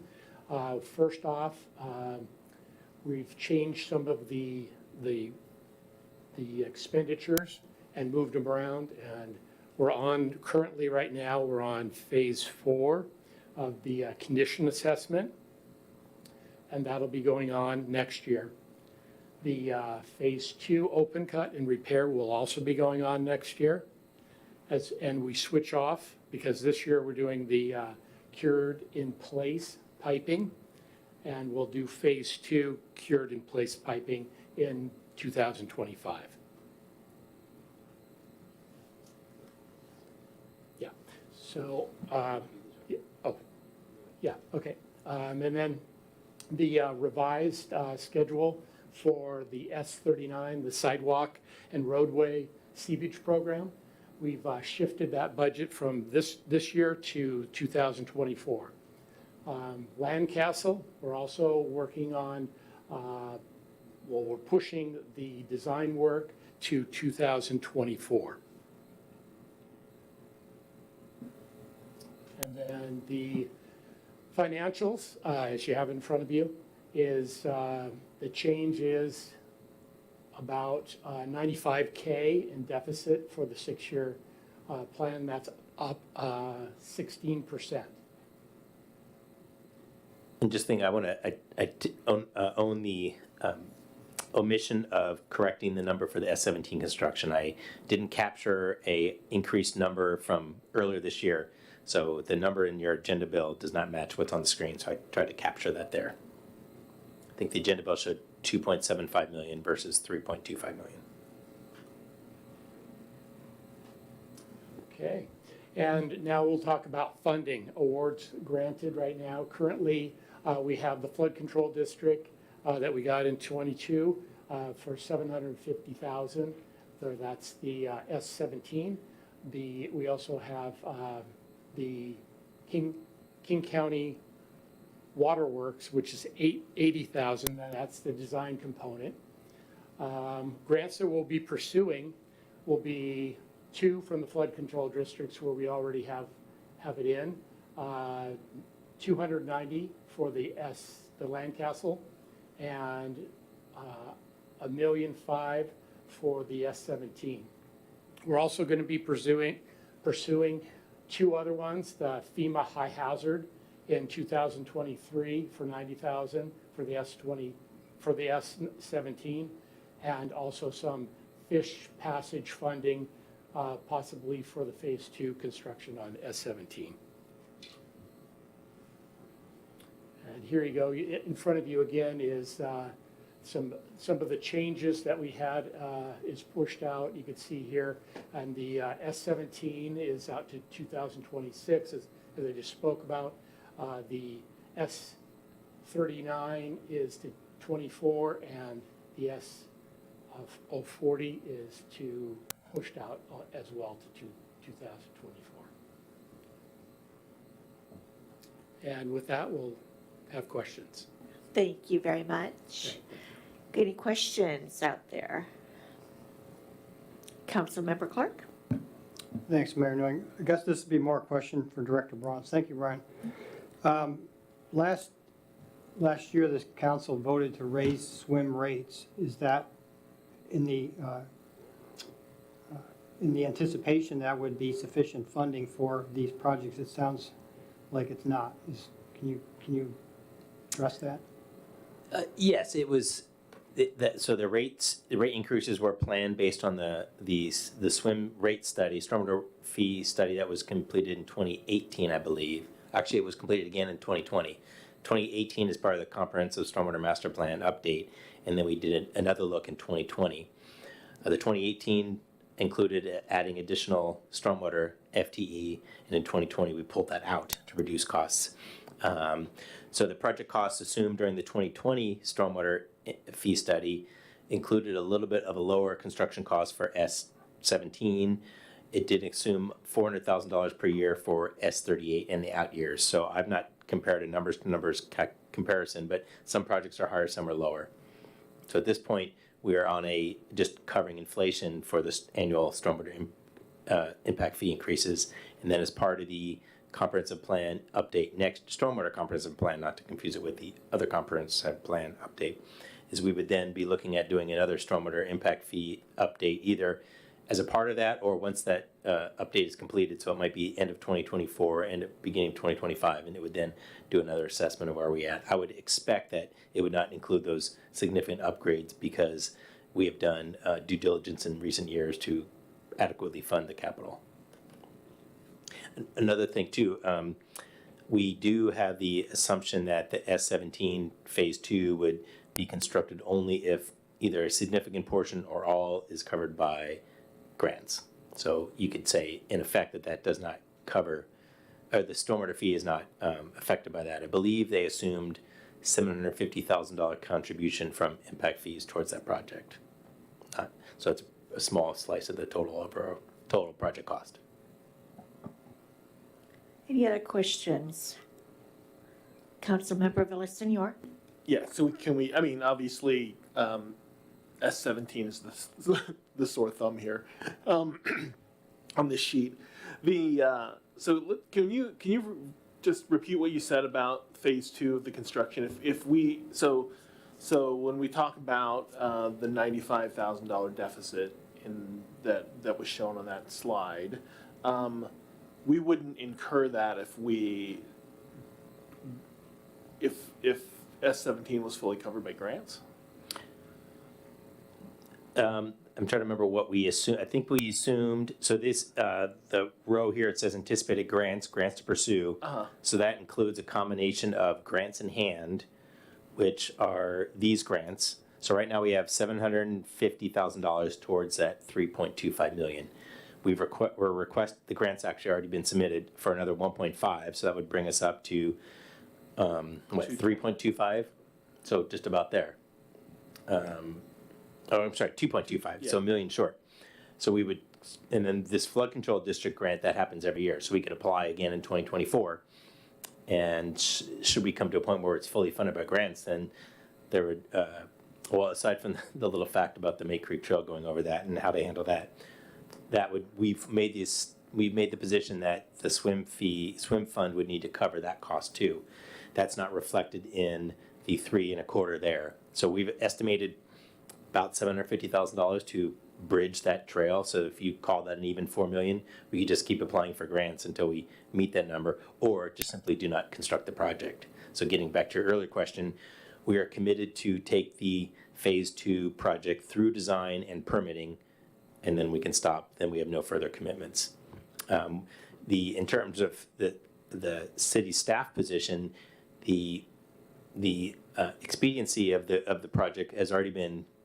What the concern was flooding and rising water levels behind the embankment, and that was solved by the project in fall of 2020, where we fixed the defect in the inlet riser, and so now that is a more robust and actually has some inherent features of the riser where it would not be clogged, whereas the other one was basically just a corrugated metal vertical pipe and did not have a trash rack on it or a anti-siphon bypass on it. All right, so we've committed to that, the riser repair and phase 1, which would be design. Phase 1's done. Okay. That was constructed in 2020. Okay, so now So in order to construct that, they gave us the go-ahead with the provision that we continue to move forward with design and permitting for phase 2, but they did not request us to commit to construct the project. Perfect. All right, thank you. Councilmember Lakota? Just following up on Councilmember Villasenor's question. So the 95 grand deficit will not happen if you do not get grants, and you'll stop the project wherever. Sorry, thank you. I didn't complete my thought on that. So that number is reflected on the amount of expenditure shown and the amount of grants selected to pursue. So if we were so in the outer 3 years, we didn't show any grants to pursue. We could have been a little bit more bullish and shown more money in there, and then it would have, that 95,000 would have been a surplus instead of a deficit. We wouldn't necessarily go into a deficit, especially with a project that we're not required to construct. It's just where the numbers fall out in this illustration. I actually debated whether to throw another 100,000 in grants just to make it positive, and then it would just be basically 5,000 in the surplus. It's just to show an intent in the future, but we wouldn't actually, for this program, we would not go into a deficit situation. I mean, this document goes no further other than we'll bring it back next year as this year's. I'd be happy to change that. It's just an fiscal illustration. Deputy Mayor Sherlock. Thank you. And for those of you in the audience or watching and are still awake, just to be clear, this document that we're talking about allows us to apply for grants. So it's important to have these, right? Actually, no, that's only for the tip, only that's for only for the tip. transportation, right? Oh, So okay. There is no equivalent for the transportation on the parks, so the requirement for a TIP, Transportation Improvement Program, is in the in the RCW. All cities are required to update it annually and submit it to the state. There is no such similar requirement for either parks or stormwater. We've just decided to, several years ago, we decided to show a similar table format since we're in the mode of talking about capital. And while we're talking about transportation, why not talk about parks and stormwater? So this table goes no further, whereas the transportation one that you just adopted earlier tonight will get formatted into the state format and submitted to them as an official document. These tables are just for discussion in advance of the actual budget and will go no further.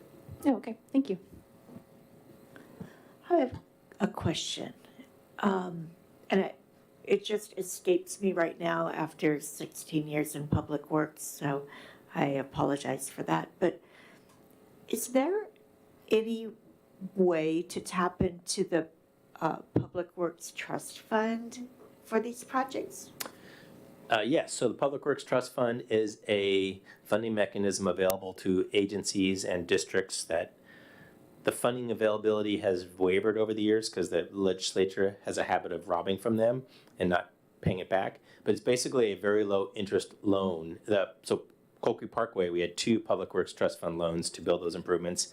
And I believe, well, I can pull up the TIP had the payment reschedule, and one of the loans has been paid, and the other second loan will be paid within that 6-year time horizon. So 28? Yeah. So in 28, we'll be fully paid off on that. So yes, we could apply for that. I don't know which types of projects are more competitive. I've not applied for one in probably over 15, about 16 years. So unfortunately, I'm a little rusty on the prospects of that. That certainly could be another grant option to select. It's typically for more critical infrastructure, so stormwater would certainly be that way. I don't think it would apply for parks, but definitely stormwater projects would be eligible for that. So that could be another funding source we look at for S17. I mean, quite frankly, I'm not sure if we want to get too bullish on the grants because I don't know if we really actually want to construct the project. So that's one of the things too. I mean, do we actually want to construct it? We want to still go through fully in faith and design and permit the project. But between you and me, if we're 20 years down the road and the project hasn't been built, I think we're all fine with that because the immediate hazard has been addressed to my complete satisfaction in terms of the flooding. There is other issues. Is it a perfect system the way it is today? No, but are there other higher priorities? Potentially. And that's why we've made that assertion that we will only construct it if it's either wholly or significantly funded by grants. But Public Works Trust Fund is definitely another source we could look at. Okay, and I know the King County Flood Control District, like you mentioned, they are pretty generous with their grants. Right, and we've been very lucky. Right, and that's probably one of the reasons why we've not explored the Public Works Trust Fund, because we've had this is the first project, the S17, where we've not had a successful grant venture. And actually, so far we've been somewhat successful. We received funding at the last cycle, half of what we requested, but still received funding. I think Land Council might be another good opportunity for Public Works Trust Fund loans. Also, we could apply for Flood Control District. We also have, which is not reflected on here, the Opportunity Fund. I'm sorry for throwing all this jargon out. Yeah. The Opportunity Fund is a direct allocation. So we just collect money every year. It's about $40,000 a year. And we apply it to projects. We last applied it to the S38 Open Cut project in 2020, I believe, the phase 1. And I think we used $100,000 on that. That was, I think there was a photo op with Councilmember Dunn for that project. Yeah. So I think we have about 100,000, maybe 80,000 in the bank on that. So that's not reflected on here either. So actually, we could just say we have 95 in the bank and then call this an even wash. But that's another funding opportunity. We kind of tend to use that for ones that are not going to be competitive. So typically more maintenance type, like an S37, S38, where those type of projects aren't going to be as competitive in the grant arena. Yeah, well, maybe when we do our legislative priorities in the fall, we can take some of this into consideration in our asks. Mm-hmm. And I've unfortunately seen very firsthand about failing infrastructure like stormwater pipes. Right. And that is a position I never want us to be in. So, Yes, agreed, and that's why we appreciate council's support when we selected back the CSWMP in 2017. We were, the council supported the highest level of service, the proactive, and that's what allowed us to have the higher funding levels for the S38 program, which specifically goes and addresses problems. The goal is to address problems before they create a sinkhole yeah, or a more significant repair. yep. All right, any other questions? Okay, any other direction for Director Bronze and the Public Works team? Thank you, Brian. Because they're looking for feedback tonight so they can bring forward a plan for approval.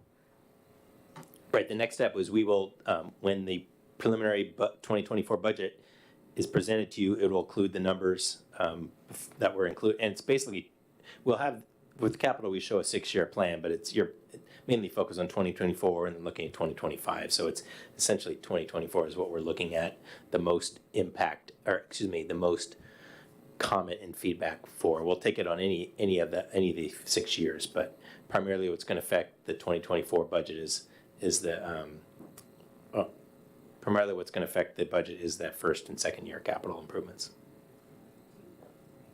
Well, did you get the information you need from us? Yes. Okay. Yes. Thank you. Thank you. Appreciate your time and attention. Thank you. All right, now moving on to item number 2, adoption of resolution 2023-954, authorizing the mayor to sign the King County Cities Climate Collaboration Joint Letter of Commitment. Director Hoffman. Thank you, Mayor. This item has a little bit of background. For the record, Councilmember Charbonneau brought up a discussion at council about becoming members of K4C, the climate collaboration with King County and many surrounding cities. The council directed to go to the Economic and Community Development Committee. We did that in March. The recommendation was to join K4C by looking at the interlocal agreement and this joint letter of commitment. That was brought to City Council in May, and the direction was to return with those documents. And so on the consent, I'll call it the paired resolution to this, is the interlocal agreement that passed on consent. Assuming that's signed, we are then members of K4C. The joint letter of commitment deals, in summary, with the shared vision. And so the way the proposed resolution is drafted clarifies that there's no fiscal impact, but it's the shared vision captured in the joint letter as amended in 2019 and as may be amended in another 3 years or so. And so the resolution does 3 things. It authorizes the mayor to sign the joint letter of commitment. It establishes that vision and establishes an effective date. And we're available for any questions you might have. All right, any questions for Director Hoffman? Any motions out there? Councilmember Charbonneau? Thank you, Madam Mayor. I move adoption of Resolution 2023-954, authorizing the mayor to sign the K4C Joint Letter of Commitment as presented. Second. All right, it's been moved by Councilmember Charbonneau, seconded by Deputy Mayor Sherlock, to adopt Resolution 2023-954, authorizing the mayor to sign the K4C Joint Letter of Commitment as presented. Councilmember Charbonneau, would you like to speak to your motion? Very briefly, I think I first brought this up over a year ago with interim staff, and Community Development Director Hoffman has already been attending these meetings. I believe he has told me it's been very helpful for him, and very glad we can join this group and put a bow on all this. It's exciting. Deputy Mayor Sherlock, anything to add? No, I just agree. It's exciting, and I'm glad that this is really helpful to Director Hoffman and his staff. Okay, the motion on the floor made by Councilmember Charbonneau, seconded by Deputy Mayor Sherlock, to adopt Resolution 2023-954, authorizing the mayor to sign the K4C Joint Letter of Commitment as presented. All in favor, please say aye. Aye. Opposed? Motion carries 7-0. Moving on to additional public comment. I see Carol Simpson. Go ahead. Again, 3 minutes, and state your name and the neighborhood in which you reside, please. Good evening, Carol Simpson once again. I'd like to speak to Parks, Trails, and Open Space, one of my favorite things. I almost quit council, I was so mad about this. Little background, I'll digress. The WashDOT to the grants you receive from, the grants they were just talking about. 0.05% interest from the state on those grants for Coal Creek Parkway, 0.5%. It was a bargain the city got when we built Coal Creek Parkway. But getting back to parks, the WashDOT Park, also known as the Sports Park, also known as the Park at 95th. The city already had a couple of grants that we spent and had a whole bunch of fun designing a park. It's already been accepted. There is a master plan for a sports park on 95th. It's passed by resolution by the council. Also, because of a conversation with the city manager about grants and the park there, I went back into all the deeds granting those properties to purchase to the city of Newcastle. They need to remain in open space. Also, they need to be, if there's charges for services, the charges have to be equal for everybody, including out-of-towners. So you can't charge more to people who live from Bellevue or Renton. And guess what? That goes for Lake Bourne Park too, because Lake Bourne Park was granted by King County at the same time. The city should not be charging anybody else more to use Lake Bourne Park than we charge City of Newcastle residents. You're violating an agreement with King County. Restrooms, how many do we need? How many restrooms do we need?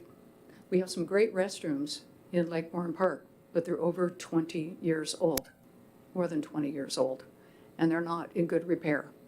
And we're having lots of events there. I don't really like to see Sandy cans parked in front of the door, preventing us from using nice indoor restrooms instead of Sandy cans. Not great.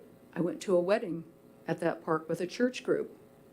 Went in the restroom and the handicap stall was blocked off from use. I think I've mentioned this before.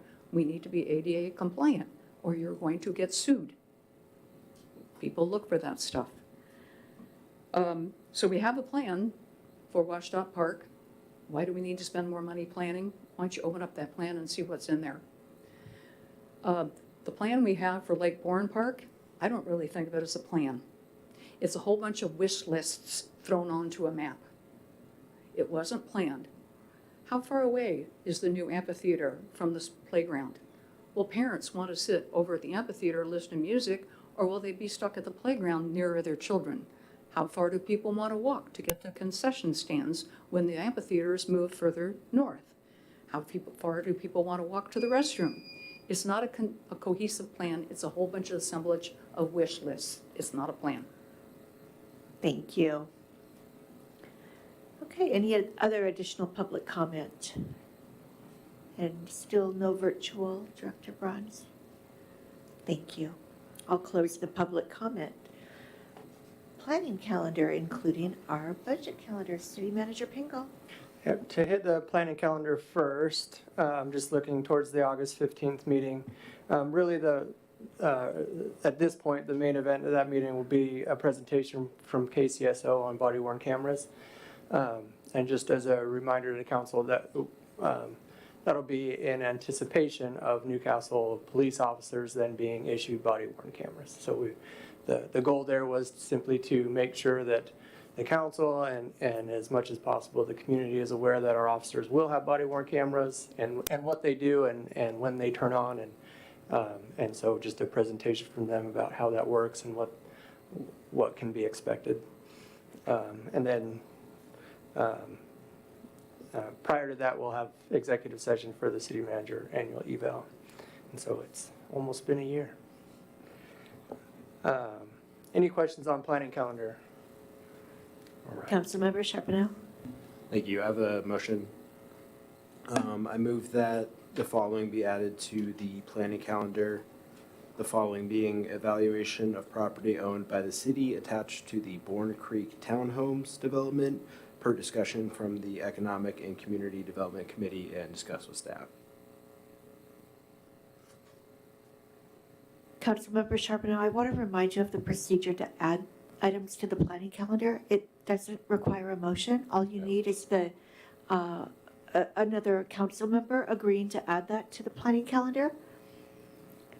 This is just the way I discussed it with City Manager Pingle of getting it on the Well, docket. we have a process in the policy. So, I guess two things. So if we want to add it to the planning calendar, that's great. I was under the impression we were gonna potentially provide a direction to staff. But if that's not the case, that's, Oh, no, you yeah. would just that be was- adding that's it, right, adding that's it what to I the was planning intending. calendar. Yeah, that's what I was intending. So how would you change the verbiage then?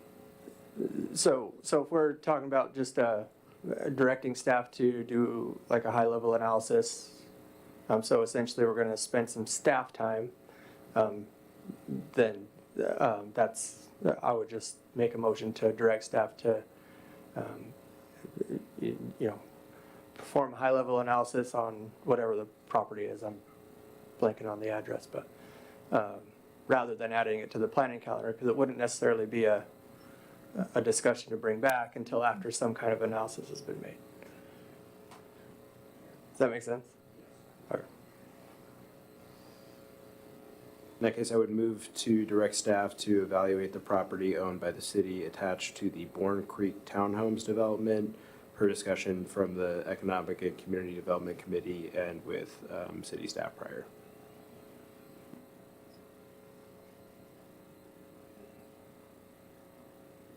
Is there a second? So I'll second. Okay, there's a motion on the floor and it's been seconded to direct staff to evaluate the property owned by the city attached to the Boren Creek Townhomes development per discussion from the Economic and Community Development Committee. Councilmember Charbonneau, would you like to speak to your motion? Yes, thank you. I know it's a little stiff, but we're perfectly well within means to make a motion to add something or direct staff action anytime. I talked about this with City Manager Pingle and a couple one-on-ones. We have talked about it with the Economic and Community Development Committee, and we were bringing forward this action as we had had to have a summer recess meeting, so there wasn't a sort of direct way to do it. So I was at the advice of the city manager that I make this motion during a meeting, so hence the reasoning. We had a discussion about the larger goal in our strategic plan of evaluating the property and the assets that we have. This is Bourne Creek Townhomes. This is the development directly across from the entrance to Lake Bourne.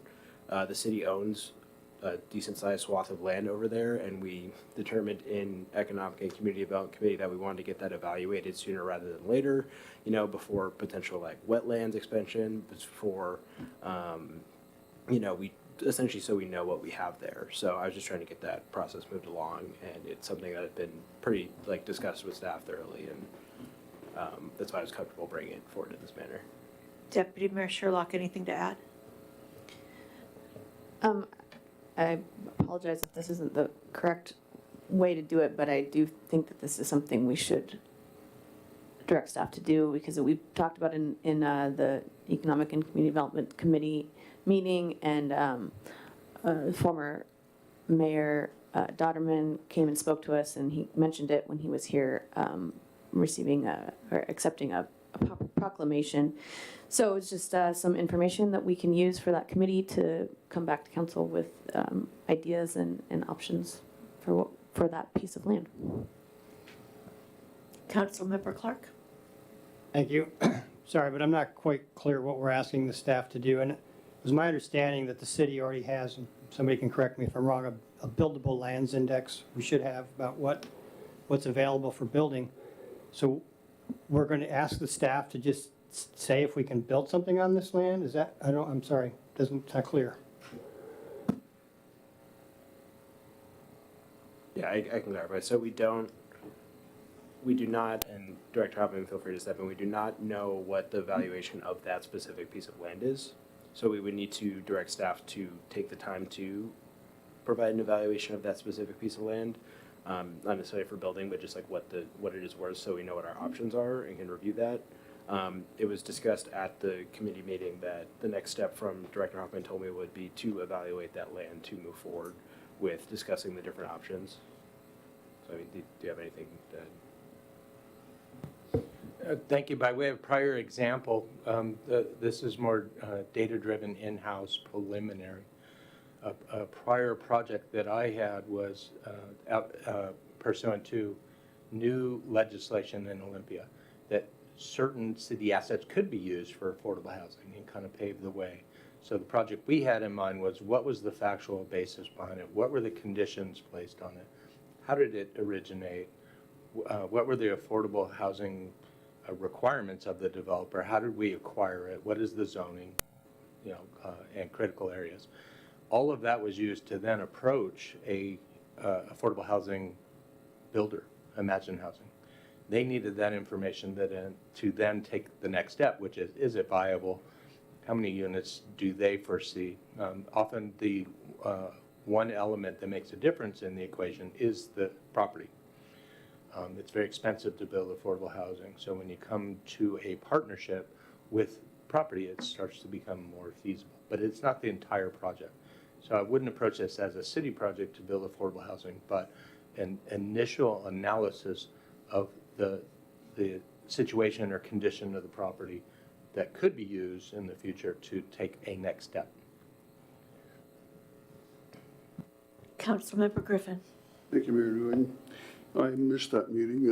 I was in Utah when they had that meeting.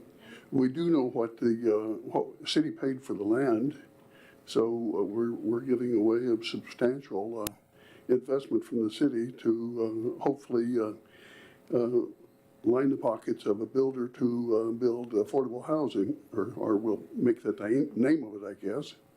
So I'm not sure that we are interested in. I know, Carol, you're shaking your head, but that was the intent of what I heard in the meeting before that. And we had well, actually we had Alan Dollerman in our meeting before, and he suggested that the city would give the land over to a builder to build affordable housing.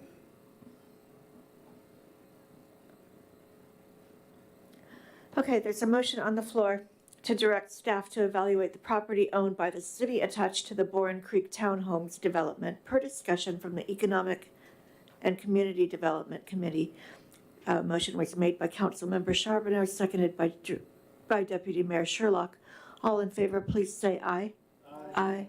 Opposed? No. Okay, I want to double check that vote, please. You voted, okay. Motion passes 5-2 with council members Lakota and Griffin dissenting. Okay, Director Pingle, back to you. No worries.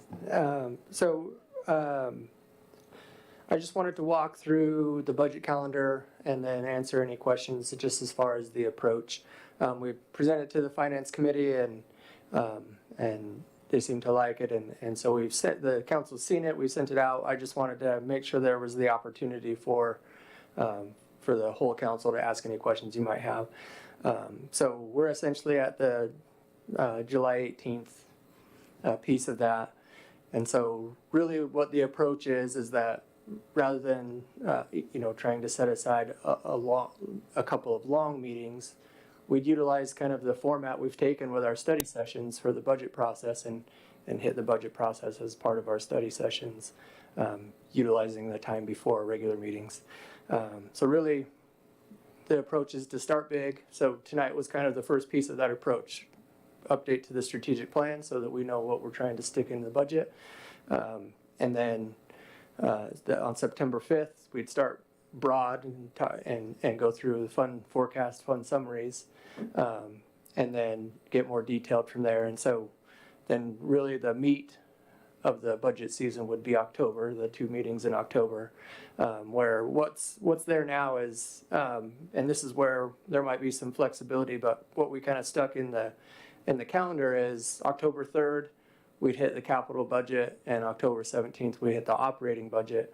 How we might adjust that just so that the meetings can be a little more even is the October 17th meeting would be more focused specific to the general fund, and October 3rd would be more everything else, where we don't want to have a 10-minute budget study session on the capital fund, where much of those things have either been decided or we've discussed them and there's agreement already moving forward, where we want to utilize the time that we have.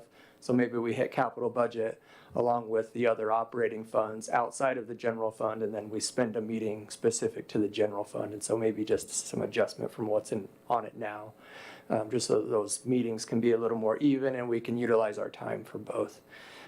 And then beyond the October meetings, it's really as needed from there. And so we'd still plan on, at least as we did in this last budget season, we did the first initial public hearings at that first meeting in October, the second and third, that first meeting in November.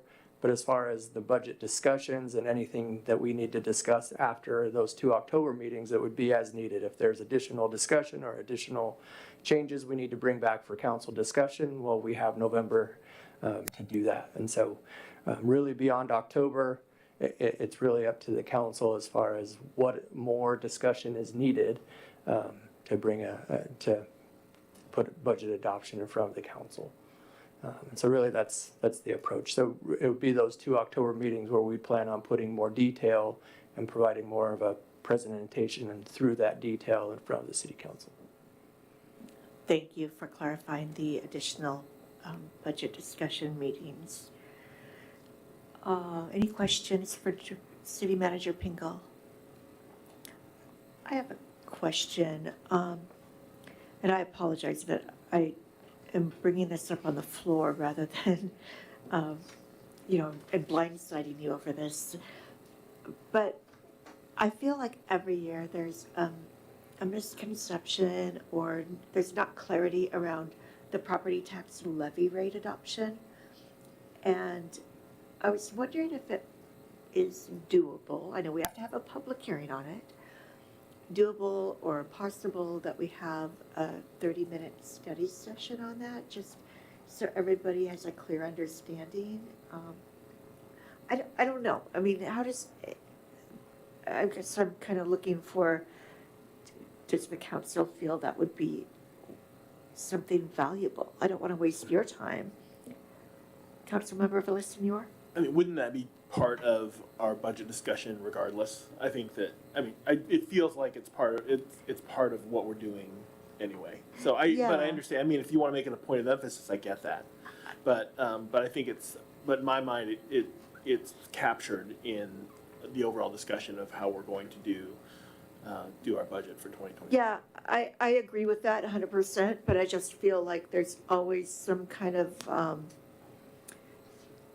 clarity that's needed going into that discussion. So just trying to be efficient with time, I guess, but not tap into too much time of yours. I think we can certainly take note of that, and between Director Chambers and I will make sure that we have some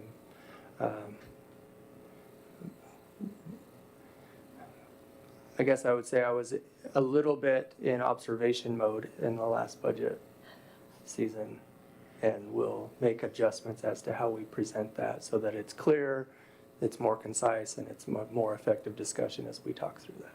Yeah, and I'm open to any process, really, and I'm okay with, no finance, we're going to do it this way, but I just thought of that while we were talking through this. So. I think when I guess as I've thought,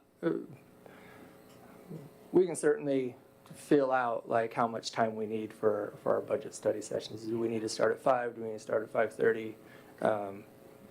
And certainly if we feel like we need a little extra discussion for property tax levy or whatever the case may be, we can decide on what time we need to start in order to have enough time. But I do think that we'll just from observing last year's and with a new finance director, we'll be able to provide